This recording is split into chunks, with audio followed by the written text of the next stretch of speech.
സിനിമയിലേക്ക് പണം മുടക്കി പ്രൊഡ്യൂസർ ആയതുകൊണ്ട് നശിച്ചു പോയവരുണ്ടോ? ഒരുപാട് പൊളിഞ്ഞു പോയത്. സിനിമ ഇതിൻ്റെ കണക്കനുസരിച്ച്, നമ്മുടെ ചേംബറിലെ കണക്കനുസരിച്ച് ഇതുവരെ സിനിമ തുടങ്ങി, മലയാള സിനിമ തുടങ്ങിയിട്ട് ഇപ്പം 2028 100 വർഷമാവുകയാണ്.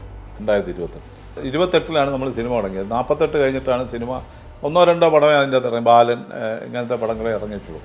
അത് കഴിഞ്ഞിട്ട് തുടങ്ങിയിട്ട് ഇതുവരെ ആയിട്ട് 6000-ത്തിനടുപ്പിച്ച് സിനിമകളാണ് ഇറങ്ങിയിട്ടുള്ളത്. അതിൽ രക്ഷപ്പെട്ടിട്ടുള്ള 27 പ്രൊഡ്യൂസേഴ്സ് ആണോ? ആ, 27 പ്രൊഡ്യൂസർമാരാണ് രക്ഷപ്പെട്ടത്. ബാക്കിയുള്ളവരൊക്കെ എവിടെ പോയി ഒന്ന് കാണിച്ചു തരാം നമുക്ക്. ശരി. അത് ഞാൻ അങ്ങയുടെ ഒരു അഭിമുഖത്തിൽ കണ്ടു, ബെൻസ് ഒക്കെ ഉണ്ടായിരുന്ന ഒരാളിപ്പോൾ ഒരു വിറക് വരെ താമസം. ആരുടെ പേര് പറയാൻ പ്രയാസമില്ല, ഞാൻ പറയത്തില്ല. ആ കഥ എന്ത് പറഞ്ഞു? ആളാരെന്ന് പറയണ്ട. ഒരു പടം എടുത്തു, ആരൊക്കെ വന്നപ്പോൾ കാശുള്ള ആളായിരുന്നോ? ആ, കാശുള്ള ആളായിരുന്നു. അങ്ങനെ എത്ര ബെൻസിൻ്റെ കഥ നമുക്ക് പറയാനുണ്ട്.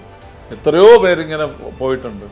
പടം പോയി, പൈസ പോയി, പിന്നെ ഇവരാരും അങ്ങോട്ട് വരത്തേയില്ല. എന്ന് വെച്ചാൽ അവർ സമൂഹത്തിൽ ഇറങ്ങി നടക്കാൻ പോലും അവർക്ക് താല്പര്യമില്ല. അങ്ങനെ വെറുത്തു പോയി. പത്തനംതിട്ടയുള്ള ഒരു പ്രൊഡ്യൂസർ ഉണ്ട്, അതിലും ആത്മഹത്യ ചെയ്യാൻ എന്നെ വിളിച്ചിട്ട് എൻ്റെ അടുത്ത് പറഞ്ഞ് ഞാൻ ആത്മഹത്യ ചെയ്യാൻ പോകുന്നത്. ഞാൻ അയാളെന്ന് പറഞ്ഞ് ഇപ്പോഴൊന്നും ചെയ്യരുത്, അങ്ങനൊന്നും ഒരു സിനിമ എടുത്താലും ഒരു സിനിമയോ 2-3 പടം എടുത്തു.